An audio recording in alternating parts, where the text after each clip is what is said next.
আমি থেকে বলি, অর্থ দপ্তর সম্পাদক সাভার ডেইরি কমার্স ইউনিয়ন।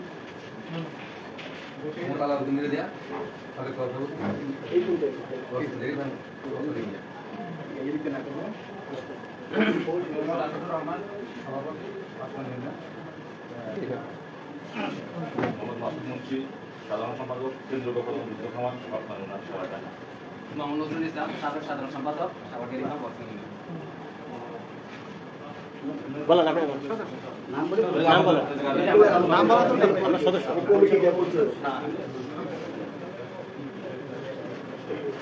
আমরা মোটামুটি একটা পরিচয় পর্বের মধ্যে থেকে আমাদের প্রথম অংশ শেষ করলাম। কিন্তু তো আপনারা বিভিন্ন এলাকা থেকে বা বিভিন্ন প্রতিষ্ঠান থেকে এসেছেন, আপনাদের যে উদ্দেশ্যে আসছে সংক্ষিপ্তভাবে বা সবাই অথবা সংক্ষিপ্তভাবে একজন দুইজন আপনাদের যুক্তিযুক্ত বক্তব্যগুলো দাঁড়ালে মনে হয় ভালো হয়। আমি তো এইভাবে সবাই সবাই তো বলবে না, আপনারা তো মোটামুটি একটা আলাপ আলোচনা করে যে কোনো বিষয় নেই, তাই না? আমাদের হয়তো অতটা নলেজে নাই, হ্যাঁ লাইভ চলতেছে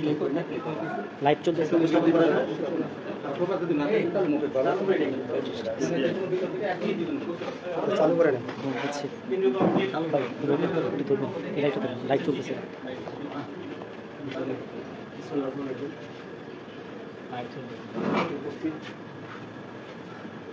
আমাদের বাংলাদেশ দৈনিক মজুরি কর্মচারী কল্যাণ পরিষদের নেতৃবৃন্দ, বিভিন্ন ইউনিটের সভাপতি সাধারণ সম্পাদক বৃন্দ এবং আজকে আমাদের প্রতিষ্ঠানে আমরা সমবেত হয়েছি সাভার ডেইরি ফার্ম কর্ষকম্যান ইউনিয়নের নেতৃবৃন্দ, সামনে উপস্থিত আমাদের প্রান্তীয় সহযোদ্ধা ভাই বোনেরা, সকলকে জানাই নির্যাতিত নির্যাতিত মানুষের পক্ষ থেকে শুভেচ্ছা ও সালাম।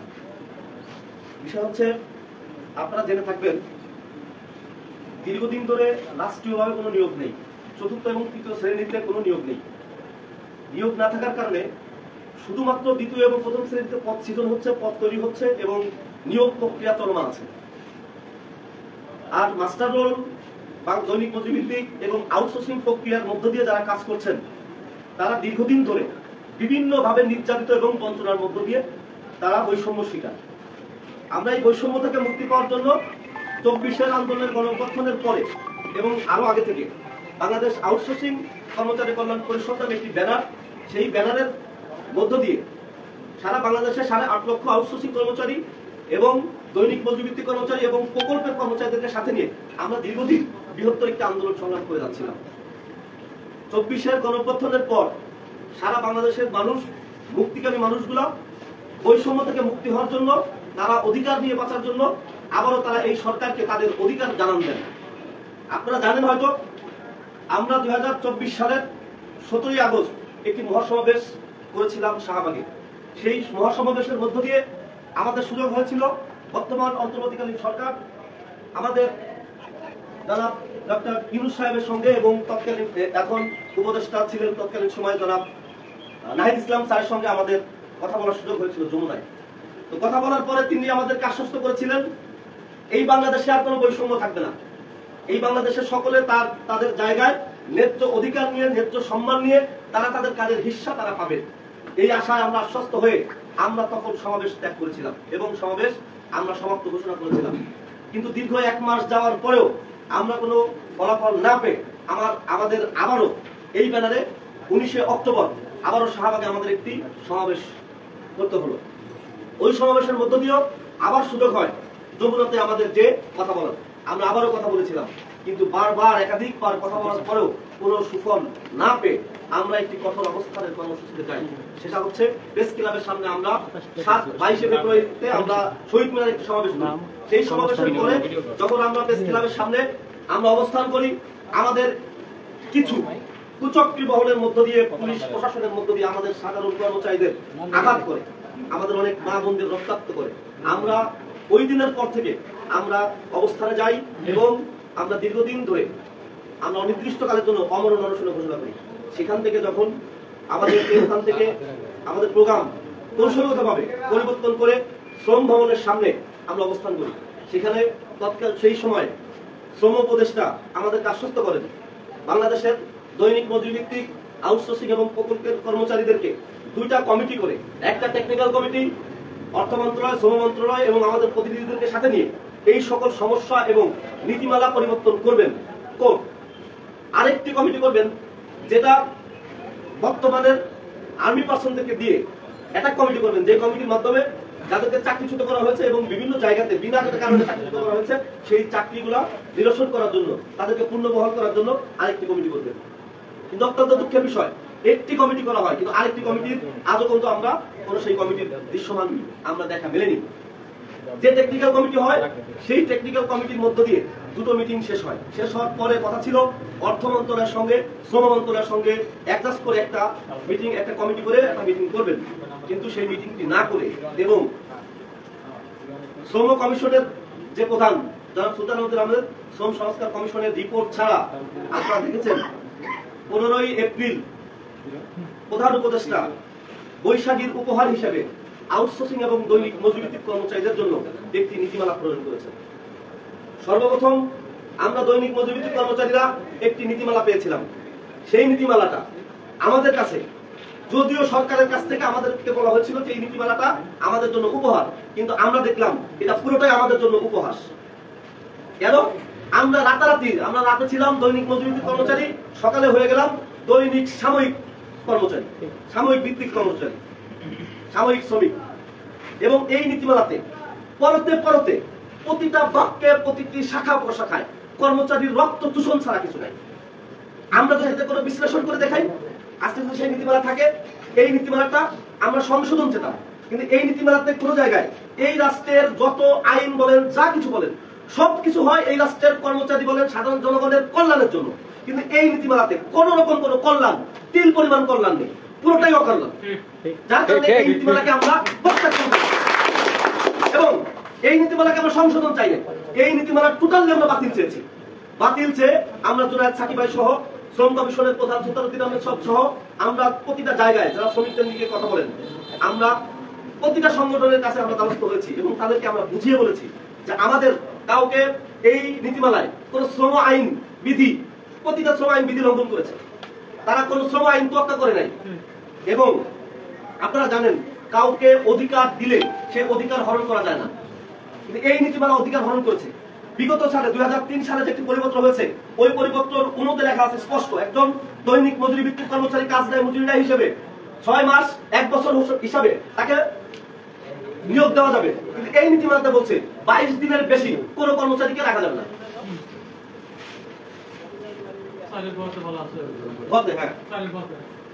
এবং এই নীতিমালা যদি আপনারা দেখেন, এই নীতিমালা টোটালি কর্মচারীর রক্ত শোষণ করা এবং বৈষম্য মুক্ত একটা কালো আইন।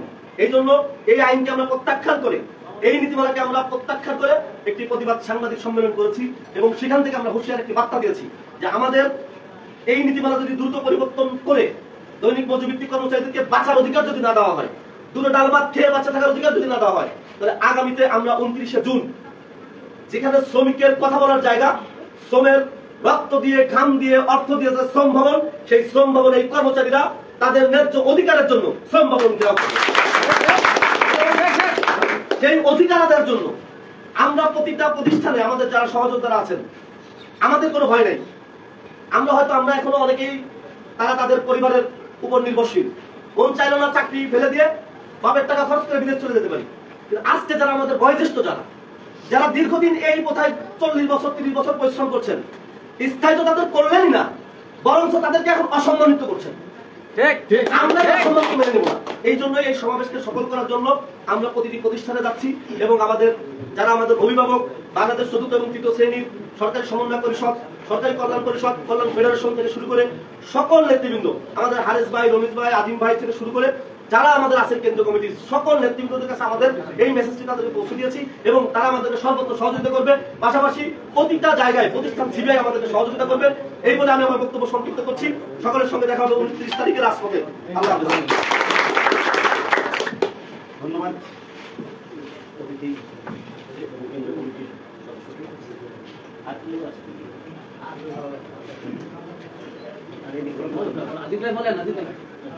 বলেন কি আপনি বলবেন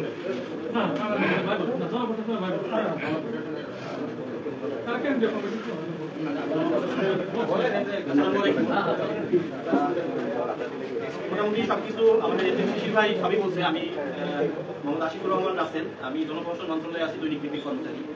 আমি বাংলাদেশ দৈনিক মজুরি ভিত্তিক কর্মচারী কল্যাণ পরিষদ যে সংগঠন, সেই সংগঠনের কেন্দ্রীয় কমিটির সদস্য। আমরা কিছুদিন আগে প্রধান উপদেষ্টা, অর্থ উপদেষ্টা, শ্রম উপদেষ্টা, শ্রম সচিব, জনপ্রশাসনের সচিব সহ সকল মন্ত্রণালয় এবং অধিদপ্তরে আমরা স্মারকলিপি প্রদান করছি আমাদের কেন্দ্রীয় কমিটির পক্ষ থেকে। সেই স্মারকলিপির ভিতরে আমাদের এখন দাবি নামার ভিতরে দাবি শুধু একটাই, আমরা হচ্ছে 2025-এর দৈনিক ভিত্তিক সাময়িক শ্রমিক নীতিমালা 2025 বাতিল করে সরকারি দপ্তর, অধিদপ্তর, পরিদপ্তর ও স্বায়ত্তশাসিত প্রতিষ্ঠানে দৈনিক মজুরি ভিত্তিতে কর্মরতদের বয়স শিথিল করে স্ব প্রতিষ্ঠানে স্থায়ীকরণ বাধ্যতা করা। আমাদের দাবি কিন্তু একটা। আমাদের যে দাবি, আমি মনে করি আমি 12 বছর যাবত আছি কর্মরত, 12 বছর কাজ করতেছি। আমি ব্যক্তিগতভাবে আমার যে প্রতিষ্ঠানের যে কাঠামো সেটা করতেছি। আমাদের এখানে বিপিএটিসি যে ভাইরা আছে, আমাদের আর বিপিএটিসি কিন্তু কার্যক্রম সেম। আমরা বিভিন্ন সময় আমাদের দুঃখ দুর্দশার কথা আমাদের প্রতিষ্ঠান প্রধান সহ আমরা বিভিন্নভাবে জানাইছি তাদেরকে। তো আমাদের বিষয়টা এমন ভাবে দেখা হয় যে আমরা আসলে তাদের চোখে কিছুই না, মানুষ হিসাবে হবো সেই গণ্যটাও নাই। আমরা যে কোনো সময় বিনা নোটিশে আমাদেরকে চাকরি থেকে বাদ দিয়ে দিচ্ছে।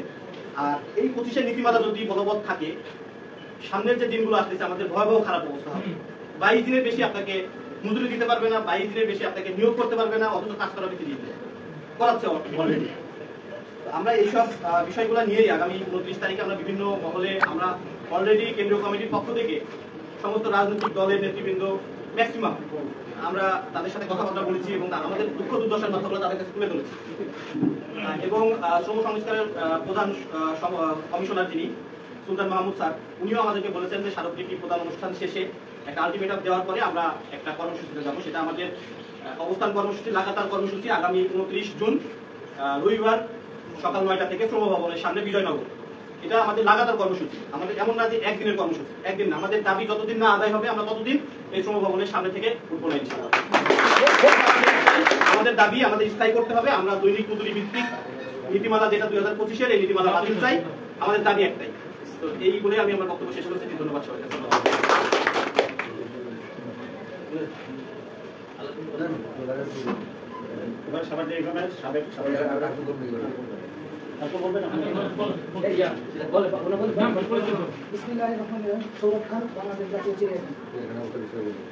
সংগ্রামী উপস্থিতি, আপনারা জানেন যে আমাদের আজকে এখানে যে উদ্দেশ্য নিয়ে আমরা এখানে বসছি, উদ্দেশ্যটা হচ্ছে 2025 যে শ্রমিক নিয়োজিতকরণ নীতিমালা, সাময়িক শ্রমিক নিয়োজিতকরণ নীতিমালা, এটা বাতিলের এবং যে দৈনিক হাজিরা ভিত্তিক শ্রমিক আছে এটা যেন স্থায়ীকরণ হয়, এই এক দাবিতে আগামী 29 জুন শ্রম ভবনের সামনে অবস্থান কর্মসূচি এটা প্রস্তুতি সভা হিসাবে আমরা এই সাবাক ডেইরি ফার্ম ওয়ার্কম্যান ইউনিয়নে এসে উপস্থিত হয়েছি সবাই। এখন আমি ব্যক্তিগতভাবে চিড়িয়াখানায় চাকরি করি। আমাদের আন্ত মন্ত্রণালয় বাংলাদেশ প্রাণী সম্পদ মন্ত্রণালয় 2018-এর একটা নীতিমালা আছে, যে নীতিমালা অনুসরণ করে আমাদের খামারগুলো এবং চিড়িয়াখানাগুলো পরিচালনা করা হয়।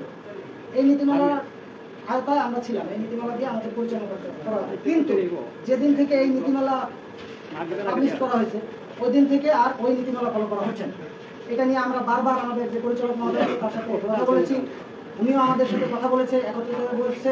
আমরা এটা নিয়ে আমাদের মতো করে আমরা স্মারকলিপি দিয়েছি, আমরা ডিজি অফিসে জানাইছি, ডিজি স্যার বলছে এবং উনি এই নীতিমালা অনুযায়ী আমাদের 22 দিনের বেতন দিচ্ছে। গত মে মাস থেকে আমরা 22 দিনের বেতন দিচ্ছি।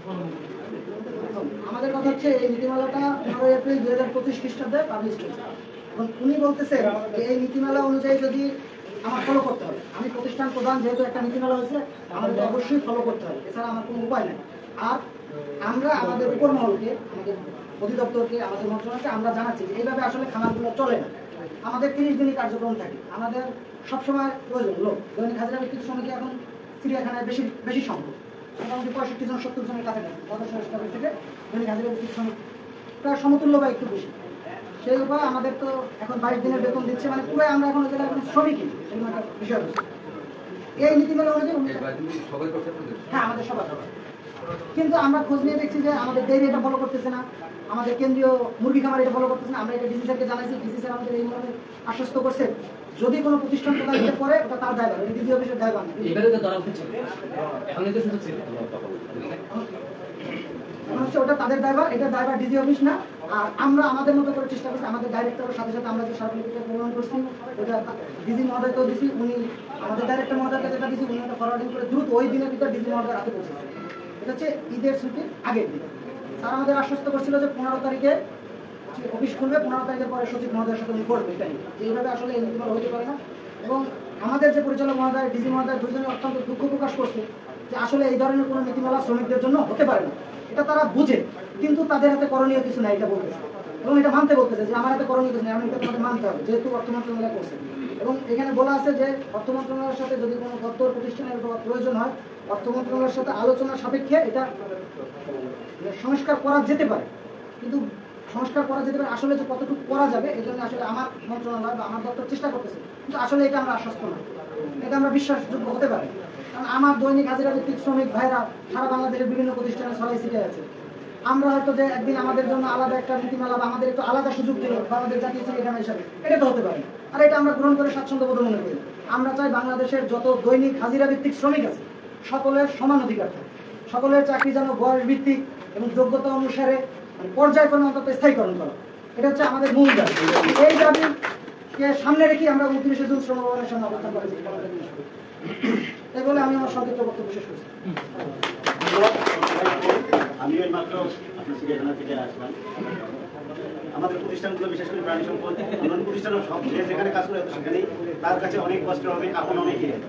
আমার এই গরুর খামারে 24 ঘন্টা ডিউটি করতে হয়, চিড়িয়াখানায় 24 ঘন্টা ডিউটি করতে হয়। 30 দিন ডিউটি করে 22 দিনের শ্রম মজুরি পাবো, দুঃখের শেষ নাই। যাক, দীর্ঘদিনের আমাদের সাভার ডেইরি ফার্মে বিশেষ করে লাইভ চলতেছে। দীর্ঘদিনের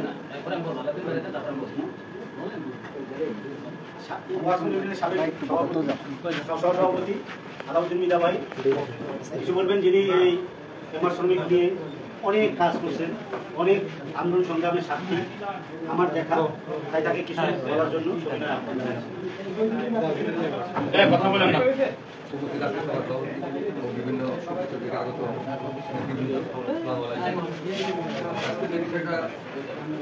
একত্রিত হয়েছে। আমরা মাস্টার শ্রমিকদের আমরা একটা দাবি দিলাম আমাদের দেওয়ার জন্য, কিন্তু আমরা সবাই আমরা একমত এবং আমরা আপনাদের সাথে একটা ঘোষণা করলাম। তারপরে এই যে নীতিমালাটা করছে, এই নীতিমালাটা বাতিল আমরা সবাই চাই। তবে এই নীতিমালাটা কিন্তু আমাদের না, এটা হলো নীতিমালাটা এখানে এই নীতিমালাটা সাময়িক শ্রমিক সাময়িক কার্যবলীতে সাময়িক এখানে লেখা, কিন্তু এই নীতিমালা শুধুমাত্র সাময়িক শ্রমিক নিয়োজিতকরণের ক্ষেত্রে প্রযোজ্য হবে। সাময়িক মানে 2 দিন 5 দিন 7 দিন 10 দিন 1 মাস, এটা কিন্তু আমরা যে নিয়মিত অনিয়মিত শ্রমিক আছি আমাদের জন্য না। এটা আমরা এই নীতিমালা আমরা প্রত্যাখ্যান করছি, আমরা এটা কার্যকর মানব এখানে মানতে দিই না। আমাদের 30 দিনে বিল হচ্ছে এবং হবে ইনশাআল্লাহ, কারণ এটা আমাদের না। আমরা বুঝতে এই যে কতগুলো অফিসার আছে এদের গোবর খাইয়া এরা অফিসার হয়েছে, এখানে কি লেখছে এখানে এই নীতিমালা শুধু সাময়িক। আবার এই সাময়িকটা বুঝে দেখি সাময়িক শ্রমিক অর্থ সাময়িক কার্যবলীতে সরকারের মন্ত্রণালয়, বিভাগ, সংস্থা, দপ্তর, রাষ্ট্রায়ত্ত প্রতিষ্ঠান, স্বায়ত্তশাসিত প্রতিষ্ঠানের জরুরি ধরনের অত্যাবশ্যক কাজ চাইবে, জরুরি ধরনের। আরেকটা কথা লেখছে এখানে, যাহা সময় প্রয়োজন হয় এবং উক্ত প্রতিষ্ঠান সমূহের বিদ্যমান জনবল দ্বারা সম্পাদন করা সম্ভব হয় না। যে জনবল আছে এই জনবল দ্বারা সম্ভব হয় না, বিদায় কিছু লোক নিলাম। এইটা আমাদের এখানে নেওয়া আছে, আমরা কিছু লোক নিচ্ছি, ওদের আর বাইরে হবে। কিন্তু এখানে এই যে অফিসার আছে এখানে এখানে হাত দিচ্ছে বা বিভিন্ন প্রতিষ্ঠান, এটা তো অমানবিক একটা কাজ করে। ওদের ওরা তো পড়াশোনা করেন, ওরা পড়াশোনা যেখানে স্পষ্ট লেখা আছে যে মানে এখানে সাময়িক বলতে কি বুঝেছে সেটাও বলে দেবে যে জরুরি কাজ, যে জনবল আছে এই জনবল দ্বারা সম্ভব হয় না, বিদায় কিছু লোক নিয়ে কাজ করে ওইটা বোঝায়। আর এই সাময়িক অনেক জায়গায় এখানে সাময়িক লেখা, এই নীতিমালা শুধু সাময়িক শ্রমিক করার জন্য, কিন্তু এইটা তো এটা এই জন্য আমাদের না, এটা আমরা এটা গুরুত্ব দিই না। তবে আমরা বাতিল চাই, এটা সবার জন্য, আজকে আমাদের না, এখানে কাজ করার জন্য বিভিন্ন সমস্যা করতেছে, এই জন্য এটা বাতিল করতে হবে। আর আমরা যেটা দাবি করছেন আমরা এই দাবির জন্য আমরাও অভিনন্দন চেষ্টা করেছি রেগুলার নেওয়ার জন্য। এই জন্য আমরা কথা বলবো, আমরা যাবো ইনশাল্লাহ আপনাদের সাথে আসি। আমাদের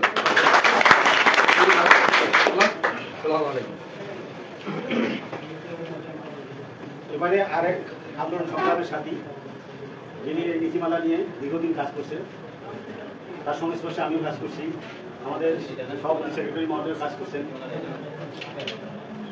এবং 18 যে নীতিমালায় যে ভাই বললো যে প্রাণী সম্পদের আলাদা যে নীতিমালা, আমরা কৃষি প্রশাসন আওতায় ছিলাম, আমরা আলাদা একটা নীতিমালা হয়েছি। সে পিছনে ভাই অনেক শ্রম আছে, আমারও শ্রম আছে।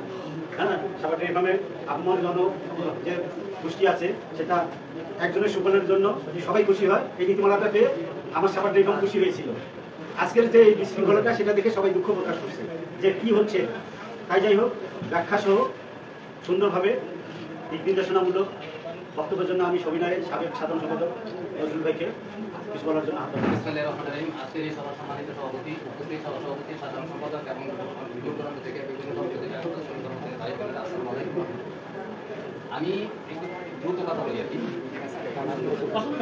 বিষয় হলো না, আমরা আমাদের ব্যক্তিগত প্রতিষ্ঠানে আমরা এটাতে দাঁড়াইতে রাজি এবং এটার বিষয়ে আমরা কোনো মন্তব্য করতে রাজি, যেহেতু নাকি এটা আমাদের না, এটাই আমাদের এই সত্যি স্পষ্ট, এটাই স্পষ্ট কথা, এর বাইরে কোনো কথা বলতে চাই।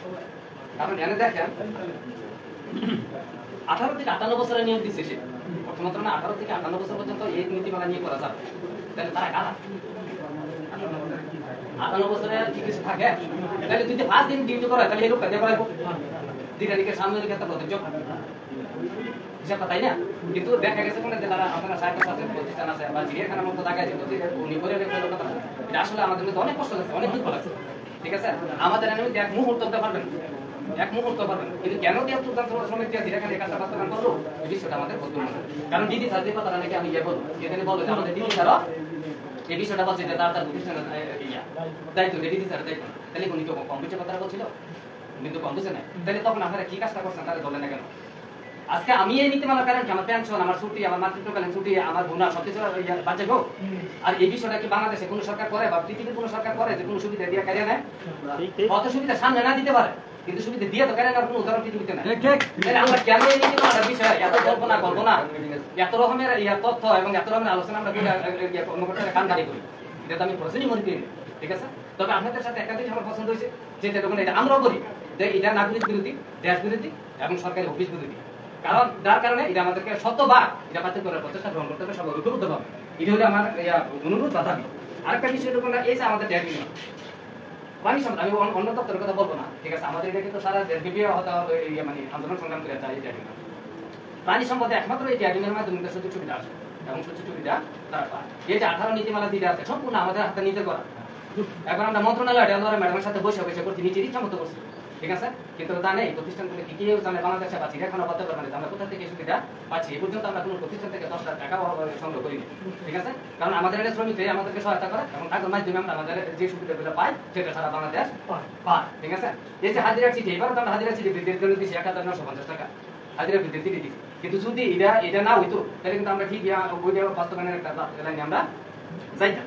আরেকটা বিষয় হলো কোনটা, এটা তো আমি নাকচ করলাম, ওই দ্বিতীয় নাকচ হলো কোনটা, কিন্তু সেটা নাকচ করা যাচ্ছে না। হাজিরাটার বিষয়ে ওই যে বিপ্লব ভাই, মনে হয় বিপ্লব না ভাই, উনি আমাকে একটা প্রশ্ন করছে, ঠিক আছে? সেই প্রশ্নটা হলো যে ওই যে সাময়িক নিয়োজিত অর্থ মন্ত্রণালয়ের কিছু কর্মকর্তা, এটা সব প্রতিষ্ঠানই আছে, ঠিক আছে? যে কর্মকর্তা বলে চিহ্নিত থাকে, তারা নাকি শ্রমিক কিংবা অন্য ধরনের ক্ষতি করার তারা করে, এটা সবসময় দুইজন কর্মকর্তা থাকি, ঠিক আছে? এটা সব জায়গায় থাকে। এই নীতিমালাটা যদি কোনো ব্যক্তি, আমরা বলে কথা না, কোনো অফিসারের মাথা এটা ঢুকতো না, আইনটা লাগছে আর এটা কোনো আইনই করে না, ঠিক আছে? তো অতএব এটার বিষয়ে যদি আমরা আন্দোলন কর্মসূচি যাই তো আমাদের যে বেশি অপরাধ দেবো তা কিন্তু না, ঠিক আছে? আমরা যে কোনো প্রকারে এটা বাতিল করার অঙ্গীকার আমাদেরকে করতে হবে, নতুবা আজকে না আমরা থাকবো না, 2 দিন পরে তো মানুষ থাকবে, এই নীতিমালার এক সময় প্রভাব বিস্তার করবে দেশে, তাই না? অতএব এটা আমাদের নিয়ত করতে হবে যে আমরা এটা বাতিল করবো। আরেকটা বিষয় হচ্ছে আমি যদি জানি যে হাজিরার কথা, ঠিক আছে? হাজিরা কিন্তু আমাদের যে আগের হাজিরা, সে হাজিরা কিন্তু খুব সুস্পষ্ট ভাবে দেওয়া, তাই না? কিন্তু এইবার একটা জিনিস করছে কি, কত সালা দেয় নতুন লোক লেখছে কি, দৈনিক নিয়োজিত করার নীতিমালা 25-এর আওতা, এই কথাটা লেখছে। আচ্ছা 25-এর আওতায় কি কোনো দক্ষ শ্রমিক নিয়ে গেছে বাংলাদেশে? হ্যাঁ, তাহলে তারা এনে শ্রমিকের ধরনের মধ্যে দক্ষ কত টাকা পেত? এটাই তো আমাদের কোশ্চেন ছিল, যে দক্ষ এই কোশ্চেন আরেকটা ভাষা গাইছে, এগুলো টেকনিক্যাল ভাষা, সেটা হলো শ্রমিকের আরেকটা ধরন দিয়েছে, দৈনিক হাজিরা নিয়োজিত সাময়িক শ্রমিক, মানে এই ভাষা কলমে শ্রমিকের ধরন দৈনিক ভিত্তিতে নিয়োজিত সাময়িক শ্রমিক, কিন্তু এই ধরন কয়টা হয়? একটা শ্রমিকের ধরন কয়টা হয়? তাইলে কথা না, তাহলে আমার ধরন যদি আমি নাকি অতীতে তারা হাজিরার যে টাকার যে মজুরি হাঁটা, যে হাঁটাও তারা একটু সমস্যা তৈরি করছে, ঠিক আছে? আগে যে হার ছিল সে হারের থেকে তারা কিন্তু এটা আবার টেকনিক্যালি করছে। কেমন টেকনিক্যালি করছে? যেমন জেলা উপজেলা দক্ষ তো ঠিকই রাখছে, আবার 700 টাকা হাজিরা দিচ্ছে, তার মধ্যে দেখা গেছে কোনটা যে তারা অনেকে মানে দৈনিক হাজিরা 22 দিনের জন্য তারা কিন্তু ঠিকই 15,000 টাকা পাইবে। ধরেন কি আমি অত কি দলা, তাই না? আর যদি দক্ষ তারা কত পাইবে? আমি কথা বাদ দিয়ে দিলাম, এটার আলাদা কথা আছে, আমরা এই প্রশ্নটার কি তারা কত পাইবে তাকে? 17,600 হ্যাঁ? 321 যদি 30 দিন ধরে ধরে। 30 দিন, আমি 30 দিনই ধরবো। আমার এই নীতিমালা তো আমার না, আমি তো এটা গ্যারান্টি দিয়ে বলছি, ঠিক আছে? আমরা 30 দিন ধরবো, তাহলে ওইরকম হবে। আর 30 দিন না ধরলে আমি ইয়ারা দক্ষ নির্ধারণ করুন কেমনে? এখন আমরা হচ্ছে আমাদের যেটা হ্যাঁ, বলেন। করছিলাম, আমার যেটা করছেন, এটা আছে কিনা? আমার যেটা করছেন এই যে সম্মানিত সভাপতি মহোদয়, সেক্রেটারি, এই যে আমাদের যেটা বুঝাইছে, যেটা নিয়ে আমরা আর্গুমেন্টে ছিলাম, নিয়মিত দক্ষ শ্রমিক, যেটা পুনরায় আমরা ছিলাম বা এই বছর আমরা ছিলাম, কিন্তু এটা ছিল 600 টাকা রেট। জি। তারপরে এটা যখন 5 নম্বর কলামে আমাদের এই দক্ষ অদক্ষ নিয়মিত অনিয়মিত সবগুলোই 5 নম্বর শ্রমিক যখন কলামটা যখন উল্লেখ করছে, আমাদের এটার ভিতর টানছে। আমরা যেটা আমরা স্যারের সাথে আর্গুমেন্ট দেখেছিলাম, স্যার যেটা আমাদের বুঝাইছে, আমরা বুঝছি এমন না, মানে আমরা আর্গুমেন্ট করছি। এখন আমার কোশ্চেন হলো, এটা যদি আমাদের এই, কারণ এর আগে যত সাময়িক শ্রমিক ছিল কেউ দক্ষ অদক্ষ ছিল না, আপনাদেরও যদি থেকে থাকে অন্য কোথাও ছিল, এদের দক্ষ অদক্ষ আলাদা কোনো সিস্টেম ছিল কিনা আমার জানা নেই। আমি তো অবশ্যই আছে। নিয়মিত অনিয়মিত সাময়িক যে শ্রমিক বলছেন যে আপনাদের ছিল, না, ওটা ছিল। ওটা দক্ষ অদক্ষ ছিল। যখন আমরা কিন্তু তারা 3 বছর কেন আবার দক্ষ হইতো কিন্তু? আচ্ছা, যখন চিড়িয়াখানায় এই নীতিমালাটা আমরা পাই, তখন আমরা এটা ধারণা করি যে এটা আমাদের না, এটা নতুন যে শ্রমিক নেওয়া জি, হবে জি, জি। তাদের জন্য। কিন্তু যখন আমাদের এই পরিপত্রটা আমরা যেদিন আমি দুপুরে দেখি, দুপুরে দেখা যাচ্ছে বিকালে আমাদের অফিস কল করে আমাদের যে ওনারাও এটা ধরে নিয়েছিল যে আমাদের না, কিন্তু যখন এটা দিছে, এটা আমাদের যেহেতু সরাসরি দক্ষ অদক্ষ নিয়মিত অনিয়মিত সকল শ্রমিককে 5 নম্বর কলমে যখন দিয়েছে, শ্রমিকের ধরন একসাথে নিয়ে আসে, এখানে কোনো আলাদা ইয়া রাখে না, দক্ষতারও কোনো পরিচয় রাখে না, অদক্ষেরও কোনো পরিচয় রাখে না, সব একসাথে নিয়ে সে সাময়িক নিয়োজিত করেন শ্রমিক বানাই দিয়েছে। আমরা এটা মানি না, এটা প্রত্যাখ্যান করছি, ওইখানেও প্রত্যাখ্যান করছি, আমাদের আর কিছু করার নেই। আমরা এ নিয়ে কার কাছে, তারা বলতেছে দেখো এটা আমরা করি। ওখানে আমাদের তাতে হয়েছে যে পারছে আমাদের যে হয়েছে 71 বলে, ঠিক আছে, 71টা ওখানে লেখছে আগের পরিবর্তন বাতিল, আগের পরিবর্তন বাতিল হলে মানে আমরা নিয়মিত অনিয়মিত আছে, এখানে দক্ষ আছে, তাহলে আমরা নিয়মিত আছি, তাহলে আমাদের হাজিরা বাড়ছে, এটা ঠিক আছে, নাম্বার এবং আগের পরিবর্তন বাদ, কিন্তু নীতিমালাটা কিন্তু বাদ করে নাই। নাম্বার দিব। না, পজিশন নীতিমালা তো বাদ করে নাই। না, আগে নীতিমালা বাদ করে নাই, আচ্ছা, আমি একটা মিটিং আছে, ঠিক আছে? এইটা বাদ করছে, আগের যে হাজিরা পাইতাম, আগের যে হাজিরা পাইতাম, হাজিরাটা বাদ করছে, তাহলে হাজিরা আমাদের বাড়ছে। এখন মনে করেন যে ঠিক আছে, হ্যাঁ, আমি যেটা বলতে চাচ্ছি, দৈনিক ভিত্তিতে নিয়োজিত শ্রমিক শ্রমিক, আমি এই কলম আনলাম না, এই কলম আনলাম না আমি, মনে করেন, ঠিক আছে? তাইলে তো আমার অফিসারে আমার 1টা 2টা 3টা 4টা কলম বাদ দিয়েছে, একটা কলমের উপরে আমরা কত করে দিব? ঠিক আছে আমার কলম তো সাইজ আছে, ফাইল করতেছে 22 দিনের বেতন তো অলরেডি দিতেছে না তো নিজে এইটা হলো কথা, আমার কথা সেটা না, আমার কথা হলো নির্যাতন যদি আমরা বেলায় করে আর সেটা যদি আমি সহ্য করে নিই, তাহলে তো নির্যাতন মাত্রা আরো বাড়বো। আরে আসলে লাইন মতো সে নির্যাতন করলে তো সহ্য করা যায়, তাই না? যেটা আমি লাইন মতো নির্যাতন আমি ভোগ করতেছি, সহ্য করবো।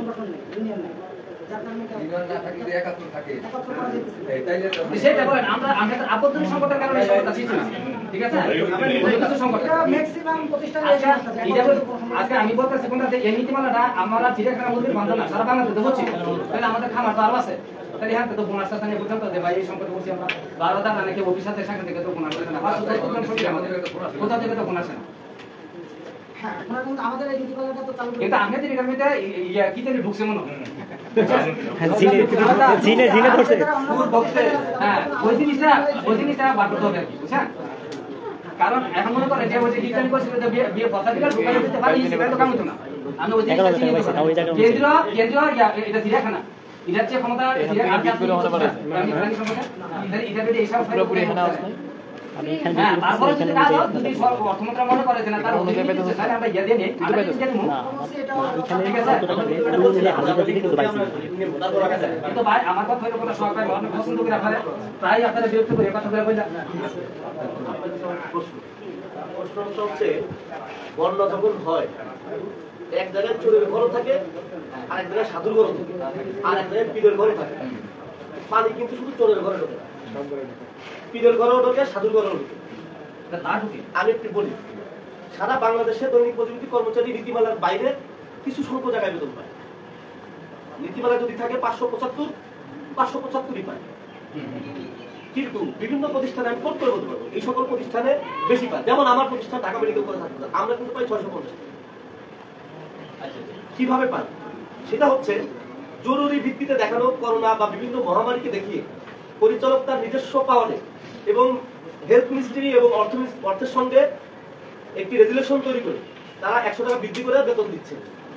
এই সরকার এসে সেটা করা বন্ধ করে দিচ্ছে। এখন একই প্রতিষ্ঠানে কেউ পাচ্ছেন 650 টাকা, কেউ পাচ্ছেন 575 টাকা। আবার 2003 পরিপত্র অনুযায়ী কোন কোন প্রতিষ্ঠানে ঈদ বোনাস দিচ্ছেন, বৈশাখী ভাতা দিচ্ছেন। একই প্রতিষ্ঠানে আবার কেউ কিছুই পাচ্ছে না। যেমন চট্টগ্রাম ওয়াসা থেকে শুরু করে বিভিন্ন প্রতিষ্ঠানে এখনো বেতন দিচ্ছে 30 দিনের, আবার একই জায়গায় পাশের অফিসে বেতন দিচ্ছে 22 দিনের। আমরা যদিও বলছি এই নীতিমালা আমাদের না, এটা তো আমাদের গাড়ি একসময় চাপা দিচ্ছে। আমি কিন্তু আজকে আমার শক্তি বলে আমি বলছি, আমার ব্যক্তিগত শক্তি, এর বাইরে কোনো শক্তি নাই। আপনি যে শক্তি বলছেন সেই শক্তি ঐক্যতা শক্তি, জনবলের শক্তি। এই শক্তিটা যখন ভেঙে ফেলে তখন কিন্তু আলটিমেটলি ভাবে সকলেই কিন্তু সকলের ঘরে কিন্তু পানি যায়। তো আমরা চাচ্ছি এই শক্তিকে দ্বিগুণ শক্তিতে রূপান্তরিত করে, শুধু এই শক্তিটা এখানেই সীমাবদ্ধতা চাই না, এই শক্তিটা চাই এই শক্তির সূত্র ধরে সারা বাংলাদেশকে একত্রিত করে টোটালি নীতিমালা পরিবর্তন। আরেকটা বিষয় দেখেন, আপনার আবার শত্রু কি? আমরা কিন্তু বন্ধু দেখি, সবাই বন্ধু। অরিজিনালি এইখানে যারা আসছে সবাই কিন্তু বন্ধু না, শত্রু কে আমরা কিন্তু তাকে আইডেন্টিফাই করতে পারি না। শত্রু সেই যে আমাদের মধ্যে আছে, আমারই সহকর্মী, যার কারণে আমরা শত্রু যেহেতু আইডেন্টিফাই করতে পারি না, তো সেখানে আমরা একত্রিত হতে পারি। আশা করি আমার মেসেজটা আপনি বুঝতে পারছেন। না ঠিক আছে, আমাদের এই প্রতিষ্ঠান থেকে নীতিমালাটা হয়েছে অর্থ মন্ত্রণালয়ের যে অভিযোগ 3 শাখা, অর্থ মন্ত্রণালয়েও কিন্তু রেলওয়ে শ্রমিক আছে, কর্মচারী আছে। দেখেন ওইখানে যখন কথা হয়, শ্রমিকদের বিষয়ে যখন কথা হয়, অনেক শ্রমিক নেতাদের আয়োজন নেতাদের সামনে যখন কথা হয়, তখন প্রশাসনের লোকই বলে আপনার তো কাজ নাই, মজুরি নাই, ডে লেবার, দিন কাজ, দৈনিক হাজিরা, কাজ করবেন, হাজিরা নেবেন। এইটা হচ্ছে তাদের বক্তব্য। আপনারা যখন আমরা যখন শ্রমিকের নেতারা, কেন্দ্রীয় নেতারা, আপনারা যখন বিভিন্ন প্রোগ্রামে আমরা যখন কথা বলি, আপনারা যখন বলেন যে স্থায়ী কাজে অস্থায়ী ভাবে নিয়োগ দেওয়া যাবে না, এটা আইনে বহির্ভূত। স্থায়ী পদে অস্থায়ী জনবল যাবে না, তারা এইটাকে ধরে নিয়ে তারা স্থায়ী পদে আর অস্থায়ী নিয়োগ দিচ্ছে না, তারা ওই স্থায়ী কাজের জন্য অস্থায়ী শ্রমিক দিয়ে কাজ করাচ্ছে। এই নীতিমালাতে দেখেন লেখা আছে যে সরকার অন্তর্ভুক্ত কোন গ্রেডের বিপরীত নিয়োগ দেওয়া যাবে না। একই নীতিমালা পরিবর্তন 2003 লেখা আছে যে যদি কোনো কাজ নাই, মজুরি নাই ভিত্তিতে নিয়োগ দেওয়া হয়, তৃতীয় এবং চতুর্থ শ্রেণীর পদের বিপরীত দেওয়া যাবে না, এবং তাদের যে সংখ্যা ওই সংখ্যা অতিক্রম করা যাবে না, এবং আইনের কোনো বাধাও নাই। স্থায়ী কর্মচারী করতে হয়, স্পষ্ট পরিপত্র 3 পরিপত্রের নিচে লেখা আছে একবার মধ্যে যে সরকার মন্ত্রিসভা, মন্ত্রী পরিষদ মিটিং এর রেজুলেশনের মাধ্যমে চাইলে শেষ জনবলকে, প্রকল্প হোক তাই হোক, শেষ জনবলকে তারা স্থায়ী করতে পারে। এবং এটা যখন শুরু হয়েছে, আপনি দেখেন 2010, 12, 15 পরে আর কোনো মাস্টার থেকে স্থায়ীকরণ হয় না। একটা জায়গা হচ্ছে 600 জন, সেটা হচ্ছে পিজি হাসপাতাল। পিজি হাসপাতাল টোটাল নীতিমালাটাই চলে তাদের প্রতিষ্ঠানের নীতিমালা। আবার 2011 বা 17 সালে, 16 সালে, 15 সালে যে আইন 660/17, এই আইনে আবার আমাদেরকে আরো কোণঠাসা করে গেছে। 660/17 শ্রমিক সরাসরি স্থায়ীকরণে বাধা। না সেটা না, আমি কিন্তু আপনি আমি বলছি কোনটা আছে, আমরা আমাদের এই নীতিমালা মানি না, ঠিক আছে, আমরা মানব, কিন্তু এটা বাতিল করার কথা কিন্তু আমরা বলছি সবাই, কিন্তু এটা বাতিল করা হয় এই কথা বলছি যে এটা ভবিষ্যতে প্রভাব পড়তে পারে, এটাও কিন্তু বলছি। নজরুল ভাই, আমি 1 মিনিট সুনীল ভাই তো শেয়ার করি। কারিগরি শিক্ষা পড়ে কিন্তু এই দৈনিক ভিত্তিক ওদের কিন্তু বেতন অনেক। ওই যে বলছেন যে বিভিন্ন জায়গায় বিভিন্ন রকম, তখনই গেছে 800 করে আমরা যখন পেলাম। এখন অস্ট্রেলিয়া আছে আমার টেকনিক্যাল কাজের ধরনের 1000 আছে।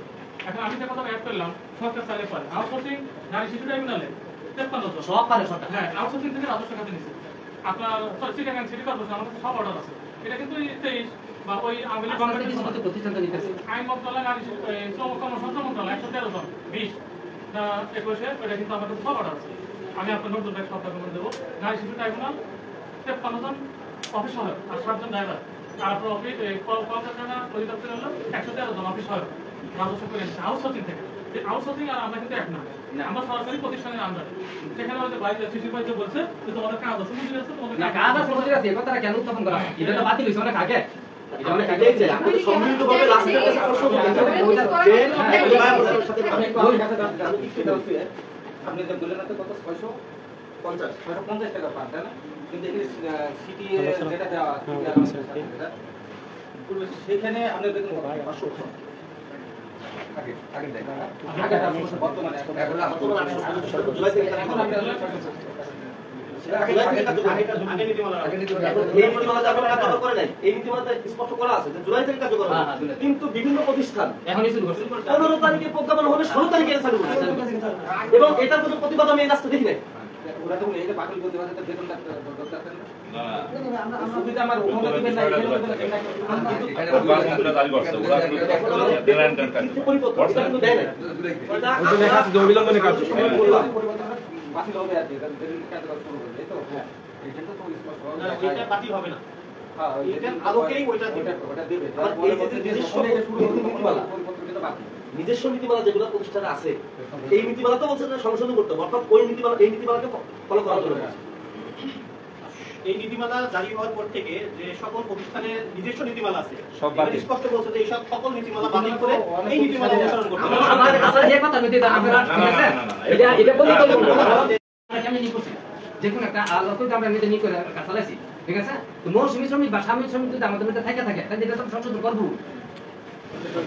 আমরা এই নীতিমালা রাখবো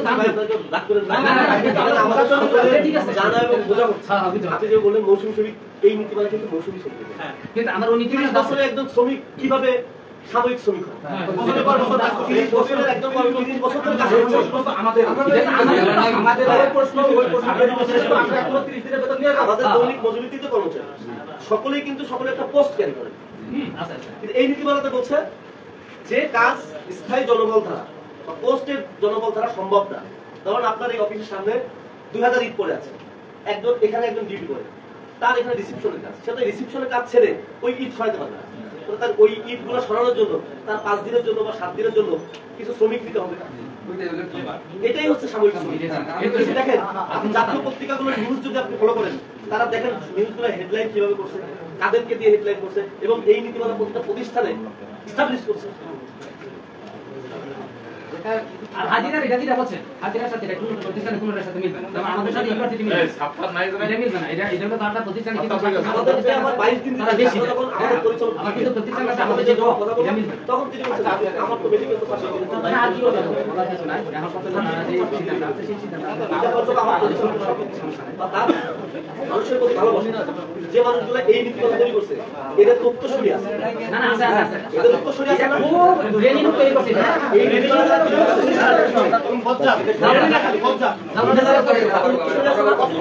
তারা প্রতিটা জায়গায় যারা আছে এই লোকালগুলো আছে না, যারা আমরা হাইওয়ে না কখনো লোকালগুলো আছে না, এই লোকালগুলো তো আপনাকে আমাকে এটা জোর করে জেলা করে বলাইতে বাধ্য হবে। ঠিক আছে কথাই শুনতো জানা নাই এখন বুঝতে দেখতেছে আমরা 4 জন দেখতেছে। সমস্যা আছে সমাধান হবে আমরা একটু সবার মুখ থেকে শুনলাম আমাদের এখানে তারা পুলিশ কর্মচারী একটা আমি কয়েকটা কথা একটু বলছি না সাম্প্রতিক রোজারির আগে এই সরকারের পরে নেতা সাম্প্রতিক বিএনসিসি উত্তর চিকিৎসা পরিষদের 1740 বোর্ড সভা অর্থ মন্ত্রণালয়ের প্রতিনিধি ছিল, তারা কিন্তু রাজস্ব হয়েছে আমার এক কলিগ করে। হ্যাঁ আমাদের যে দৈনিক ভিত্তিক আমাদের বলতে দৈনিক ভিত্তিক ছিল, ওখানে অর্থ মন্ত্রণালয়ের প্রতিনিধি ছিল, অর্ডারের পায় নাই পাবো 1740 আর সাম্প্রতিক আছে এক কপি দেবো আমার কলিগ আছে 1740 না পার্সেন্ট দেবো এই আর আপনার এই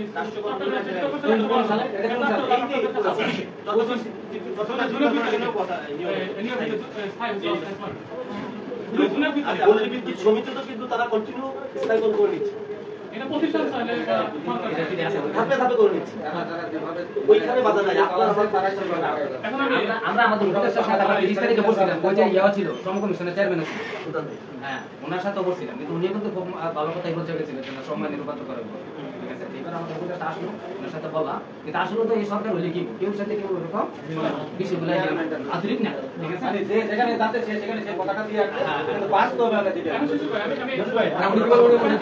আমাদের তো অর্গান গ্রাম আছে যে নামদারি পদ আছে, ওই পদের বিপরীতে কিন্তু সবাই নিয়োগ দেওয়া আছে, কেউ আইপি, কেউ টেকনিশিয়ান, কেউ অফিসার, তাহলে যে অর্গান গ্রামের বিপরীতে আমাদের নিয়োজিত আছে 10 বছর 20 বছর 15 বছর চাকরি করে, সে কিভাবে অনিয়মিত শ্রমিক হয় অদক্ষ হয়, সেখানে তো ধরনের একটা কোশ্চেন আছে। এই প্রশ্নটি আমাদের সেখানে যে তাদের প্রায়োরিটি দেওয়া দিকে যে তাদের পর্যায়ক্রমে যে আদর্শ কাছে বিভিন্ন প্রতিষ্ঠান নিচ্ছে এখানে না নিয়ে মনে করেন যে এখানে যাই হোক আমরা সবাই এই বিষয়ে অবগত আছি, কিন্তু পর্যটকতা অনেকে আমরা সঠিক বুঝি, অনেক আমরা বুঝি না, তাই না? এই সব মিলে এসে এই জিনিসটা ফেলা দিতে হবে। তো আমি আর বেশি কিছু কথা বলবো না, আমরা যারা আছি আমরা সবাই এখান থেকে আমাদের সভাপতি আপনাদেরকে আরো কিছু কথা দিবেন। তো এই বলে আমি আমার বক্তব্য শেষ করছি এবং আপনাদের সাথে আমি একতা ঘোষণা করছি।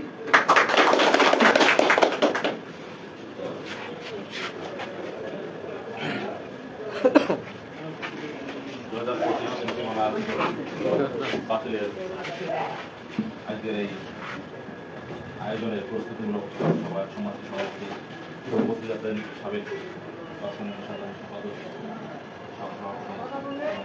অন্যান্য নেতৃবৃন্দ এবং বিভিন্ন প্রতিষ্ঠান থেকে আগত বিভিন্ন পর্যায়ের নেতৃবৃন্দ সবার সাথে আসলে ভালো পরিচয় নেওয়ার এবং চিড়িয়াখানা আগত যারা আসছেন সকল পর্যায়ে শ্রমিক কর্মচারী ভাই বোনেরা, যে বিষয়টা নিয়ে কথা হচ্ছে যে চিড়িয়াখানার যে ব্যক্তি আসছে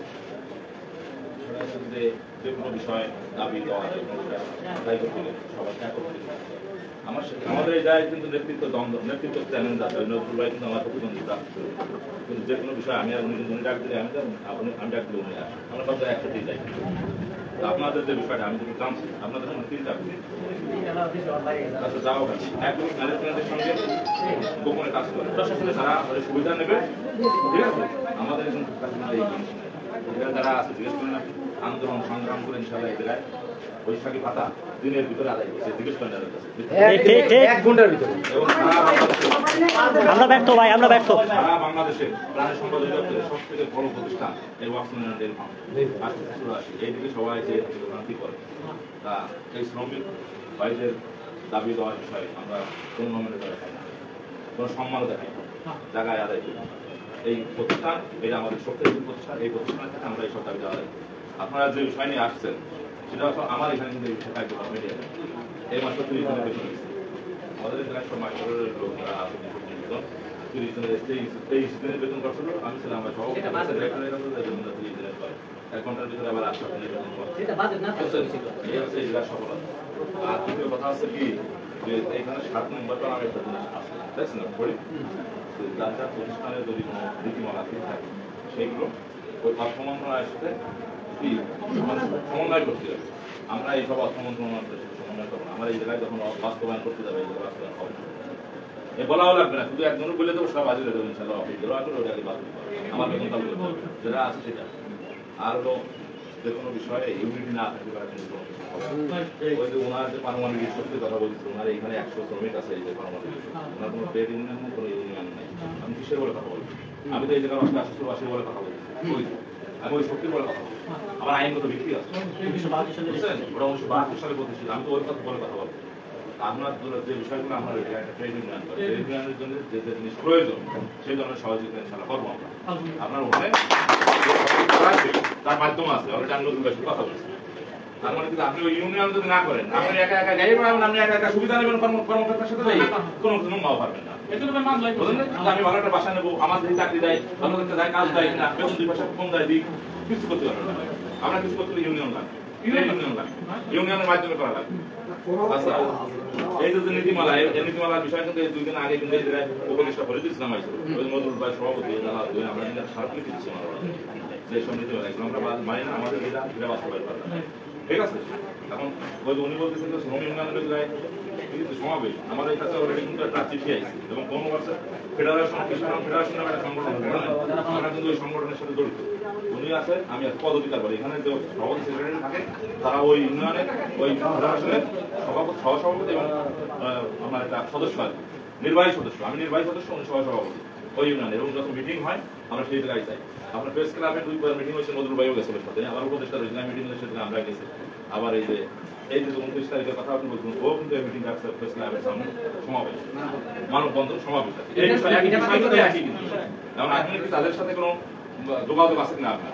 আপনি তো বলছেন আমি কোনো কথা বলতেছেন না, কিন্তু তার জানাইও নেই বিষয়টা। এটা আমাদের সরোয়ার ভাই আর কি, ফেডারেশনের মহাসচিব বুঝছেন, এই সরোয়ার ভাই ওনার কাছে আমার এখানে আমি কিন্তু ডাকবো। এখন এই যে আপনারা আইসেন তাই লোক আমরা কিন্তু 2 একদিনের ভিতরে ডাকবো। আমাদের এখান থেকে 1 গাড়ি 2 গাড়ি 100 জন যাবে ওখানে আমরা কোন ওই একই কানেকশনে আইছি, এখন আপনি তো সেই কানেকশনে, আমরা কিন্তু ফেডারেশনের সাথে জড়িত তো আমরা সারা বাংলাদেশের সাথে শিল্পা, কৃষি, ডেয়ারি ফার্ম, এই সব ফেডারেশনে আমরা বুঝছেন।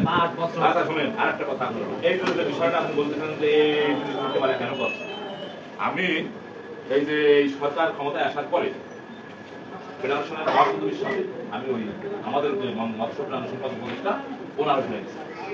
ওনার ওখানে যাওয়ার পরে তখন ওনারা তো বিভিন্ন অফিস থেকে আসছে, বিভিন্ন অধিদপ্তর থেকে, আমি আমার মন্ত্রণালয়ের বাইরে আমার সাথে বেশি কথা বলছি।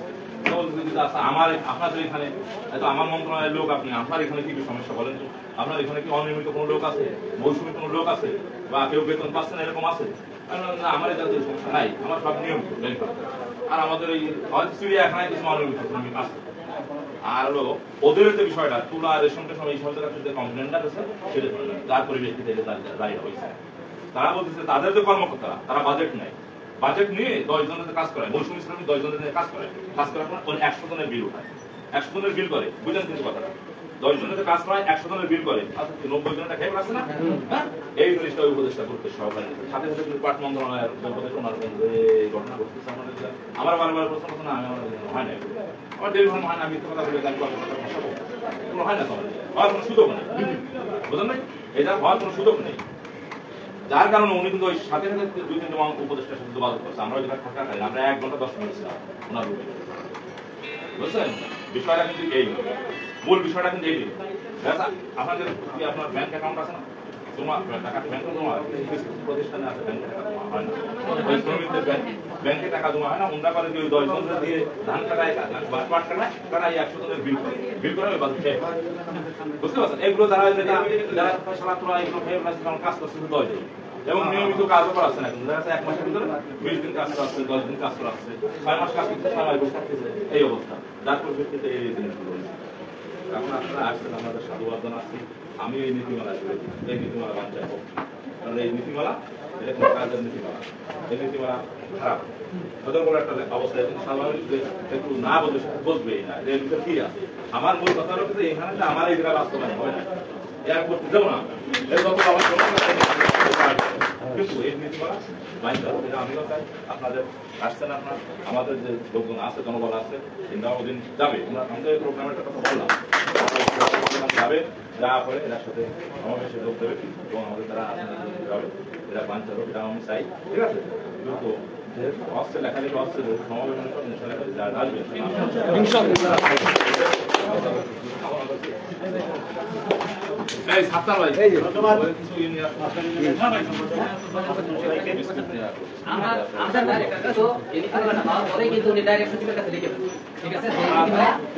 প্রতিষ্ঠানের জন্য একটা নীতিমালা আছে, অতএব এই নীতিমালা সংসদের সাংঘর্ষিক বিধান, ঠিক আছে, সকল সৃষ্টি হচ্ছে, আমার শ্রমিকদের ক্ষতি হচ্ছে, অথবা এই বিষয়ে প্রয়োজনীয় ব্যবস্থা নেওয়ার জন্য কিন্তু সাথে লিখে আমার কথা হলে চিড়িয়াখানা কিন্তু এটা করতে পারতো, দেখতে পারতো, সিদ্ধান্ত নিতে পারতো, তাই না?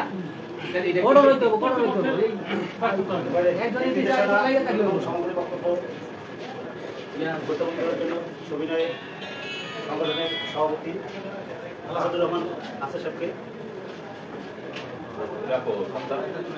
কিছু করলেন না, কিছু বলার জন্য আছে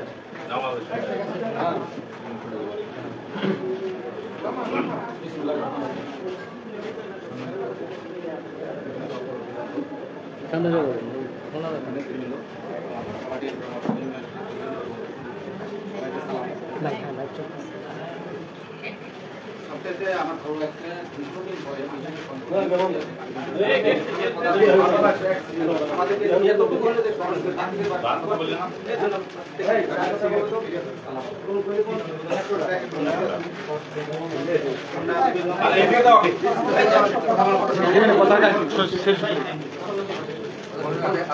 অনেকটা 10 মিনিট পরে দেন, একটু বক্তব্য শোনা দরকার, ঠিক আছে, পরে যাও।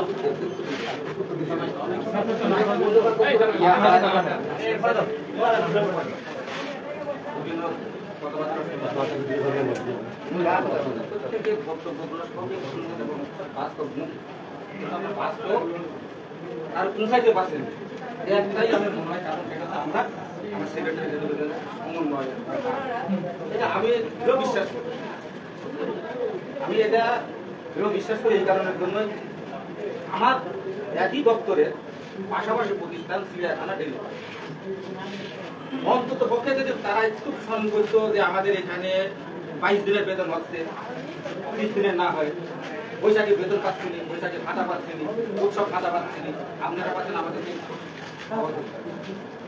ইনশাল্লাহ আমরা মনে হয় ধাপায় পড়ার চেষ্টা আমাদেরকে করে আমি আশা রাখি ভবিষ্যতে যদি এই সংগঠনের দিকে তাকায় একটা সংগঠন তৈরি করা সেখানে কার্যক্রম সামনে থেকে আগায় সংগঠন ছাড়া আসলে সামনে মুখ করা খুবই এদের বাইরে হাকি পিতা এটা কিন্তু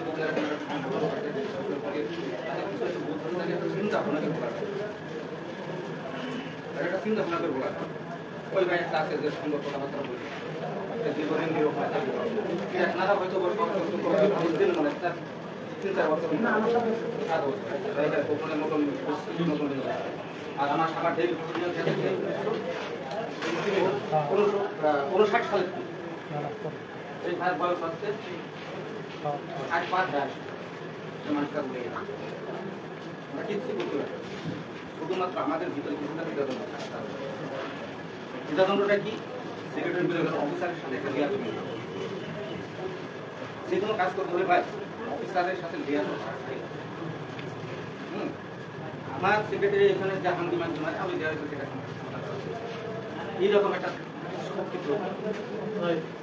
আপনি অফিসারের সাথে ওই এককালে ঝুমুক এলাকা আর এককালে ঠাকুর এলাকা এছাড়া কিন্তু শ্রমিক কর্মচারীর কোনো দাবি দেওয়া কোনোদিন তখন আমাদের এই নীতিমালা তখনই আসছিল তখন প্রথমে আমি একটা ফেলেছি সাথে সাথে পরে আমাকে ডাকে সাথে এই কি দিছে এটা আমি কি দিয়েছি আপনি বই দেখেন ভালোভাবে কি দিয়েছে আমার জন্য না এটা আছে আপনার জন্য আগে এটা দেখেন যদি আমার জন্য হয় তাহলে আমি আপনাকে পড়ি শোনাচ্ছি যদি আপনার জন্য তাহলে আপনার পড়ি আপনি বাস্তবায়ন যেটা করবেন কি করবেন সেটা হচ্ছে আপনার ব্যাপার কিন্তু আমার যে নীতিমালা আছে 2018 এই নীতিমালা অনুসারে আপনি আকামটাকে করেছেন আমার কোনো আপত্তি কিন্তু যদি 2025 তো নীতিমালা কোনো রকম অনুসরণ করতে চান তাহলে অবশ্যই আমার আপত্তি তার কারণ ওখানে স্পষ্ট অক্ষরে কোনো লেখা আছে এটা কার এটা সাময়িকের জন্য 5 দিন 7 দিন 10 দিন আমার এটা নেছে না তার এগুলো দেন কোনো আপত্তি না কিন্তু আপনার বইটা দেশ ধরে এডিট করবে ইনশাআল্লাহ সেটা আমাদের কথাবার্তা শুনতে হয়তো বা তারা প্রথমে কাছে যাবে একজন বোঝাচ্ছে আরেকজন যারা তো পুরো সমস্যা এই বাংলাদেশে মাস্টার ও শ্রমিক আমরা কম আছি তাই না কিন্তু আমাদের ভিতরও গাজীপুর ফেডারেশনের সাথে আমাদের সবসময় জড়িত সম্ভব যে কোনো কার্যক্রমের ক্ষেত্রে আমাদেরকে ডাকবে আমরা আবার ওদেরকে ডাকবো নীতিমালা আবার দেখেন এখানে দুটো ওদের একটা আমাদের লাগলে না জানেন আপনি দাবি করবেন তার নীতিমালা আপনি নীতিমালা আমার নীতিমালার ভেতরে কথা বলবেন এই 19 তারিখে যে ফেডারেশনের যে ডাকটা দিয়েছে এটা দিছে কি 2017 সালে নীতিমালা অনুসরণ করতে খেয়াল করি 1917 বলে আমার 18 কোথা ফেলবে আমার প্রশ্ন থাকে না জানেন খালি ডাটার কথা ছিল ওটা কিভাবে যে 2025 নীতিমালা বাতিল এবং যে যার নীতিমালা অনুসরণ করে এরকম একটা ডাক দিতে পারি তার সাথে আমি কথা বলছি সে বলছে যে না সমস্যা না যার এটা যেটা আছে ওই নীতিমালা করা আমি তাদের কাছে দাবি করি যে মাস্টার যারা আমরা আছি তারা বাংলাদেশে আপনি এক নীতিমালায় আসেন আপনি এক নীতিমালায় আসেন আপনি যেটা বাস্তবায়ন করবেন তাতে সারা বাংলাদেশ যেটাই পান কিন্তু আসলে আমরা সেই কাজটা করতে পারি এক এক জায়গায় এক এক রকম যখন যে যার জন্য চলছে সেই সেই ব্যবস্থা আমাদের নীতিমালা 2018 যে ওনারা দেয়া করে 2018 শুধু আমাদের মন্ত্র কিন্তু এইটা যদি আমাদের মন্ত্রে না হয় সমস্ত সারা বাংলাদেশের যে কোনো জায়গাতে একটা ডাক দিলে আমরা কিন্তু করতে যাবো এমনকি কাজ করতে বাস্তবায়ন করতে আমাদের একটা সুবিধা আছে আমি আর একটা এই জায়গাটা কি করবো এই যে আমরা আউটসোর্সিং আমরা কিন্তু সবসময় বিরোধী থাকি এখনো বিরোধী থাকি গত কয়েকদিন আগে উপদেষ্টা আসছিল তাকে আমরা স্মারকলিপি দিতে এই আউটসোর্সিং নিয়োগ দিতে পারবেন না আউটসোর্সিং নিয়োগ মাত্র হচ্ছে 2 বছরের জন্য 1 বছরের জন্য একটা শিক্ষিত ছেলে আসে একটা আউটসোর্সিং এ ঢোকার পরে 2 বছরের তার মতো সুস্থতা নিয়ে আসে দেখলো সে চাকরি করলো ছেলে সংসারে ভালো একটা সময় কাটালো 2 বছর পরে কই সেটা চাকরি থাকছে না ওর জীবনটা আপনি ধ্বংস করে এখতিয়ার দিল। ওর জীবনটা তো ধ্বংস করে দিলেন। 2 বছর চাকরি করে সে বাড়িতে না পাচ্ছে, একটা কোথায় গতি না পাচ্ছে, রিক্সা চালাতে না পাচ্ছে, কিন্তু সেখানে একটা চাকরি করে গিয়েছে। সে কিন্তু আবার মানে কাজ করতে পারবি না, কিন্তু তার জীবনটা তো আপনি ধ্বংস করে দিলেন। হ্যাঁ ঠিক আছে, আউটসোর্সিং নিয়োগ দেন, আপনি 30 বছরের জন্য দেন, আপনি 30 বছরের জন্য দেন, কিন্তু আমার প্রশ্ন হচ্ছে যে এই জায়গায়ও আমাদের নেতৃবৃন্দ আউটসোর্সিং এবং প্রকল্প তৈরি আন্দোলন কেন আমার মাস্টার আমরা একত্রতা হয়ে আমরা আন্দোলন করতে পারি কেন ওদেরকে নিয়ে আমরা তো তাদেরকে বারবার বলছি যে আউটসোর্সিং নিয়োগ এটা দেবে না, আমার ডিপার্টমেন্টের নিয়োগ দেওয়ার জন্য বহুবার চেষ্টা করছি, আমরা এখানে দিতে আমার জনগণের প্রয়োজন না, যদি প্রয়োজন হয় তাহলে আমরা মাস্টার নিয়োগ দেন, আমি আউটসোর্সিং নিয়োগ দিতে পারবো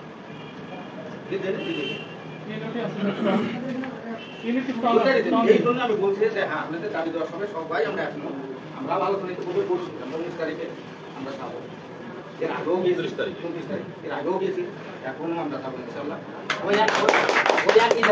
একটাই আমাদের দাবি যে এটা আমরা যখন এখানে মানি যে বাংলাদেশে কেউ মানলো না বলে আমাদের আমরা এটা মানি, যদি কোনো কিছু করতে হয় মন্ত্রণালয় আমাদের এখানে আসুক, সচিব আসুক, উপদেষ্টা আসুক, এসে আমাদের বাইক করে ওদের এখানে থাক, আমরা ওখানে যাবো, আমাদের দাবি থাকবে ওরা এখানে আয়,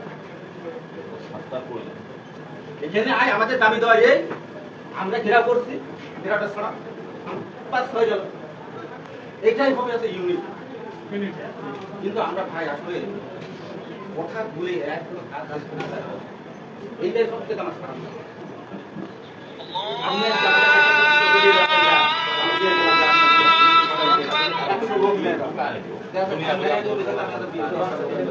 আপনি কিন্তু আমার অপেক্ষায় আছেন এই যে আমাদের ব্যস্ততা না, কিন্তু আমাকে যে কথা সেটা আমাদের বাস্তবায়নে নিয়ে আসতে হবে। ও আমরা দোয়া করি ইনশাআল্লাহ তারা দাবি দেওয়া এগুলো দাবি দেওয়া নীতিমালা বলে যাতে আমাদের বাস্তবায়ন হয় এইরকম একটা ইউনিট আপনারা তৈরি করেন। কিন্তু আপনার কাছে আমার একটা অনুরোধ, যেহেতু আপনি হচ্ছে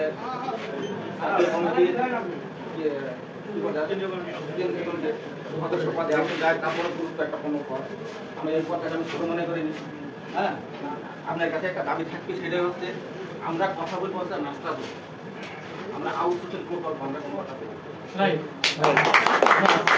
কথাগুলো বলবো না, এই কথাগুলো বলে বলে আসছে, কিন্তু এই চেষ্টা না এটা আমাদের জন্য বুঝে না। হ্যাঁ আমার কাছে যতটুকু আসছে যতটুকু জানি এই আউটসোর্সিং নিয়োগ কেন করে, অবশ্যই তাদের লাভ আছে কিন্তু তারা আউটসোর্সিং নিয়োগ করে, কিন্তু আমার কথা একটা যদি মাস্টার রোলের লোক নিয়োগ অনিয়মিত শ্রমিক হিসাবে নিয়োগ দেয়, এই ছেলেটা আজকে নিয়োগ দিতে সে কমপক্ষে স্থায়ীকরণ হওয়ার দরকার নাই, সে তো 30-35 বছর ধরে চাকরি করতে পারছে, তাই না?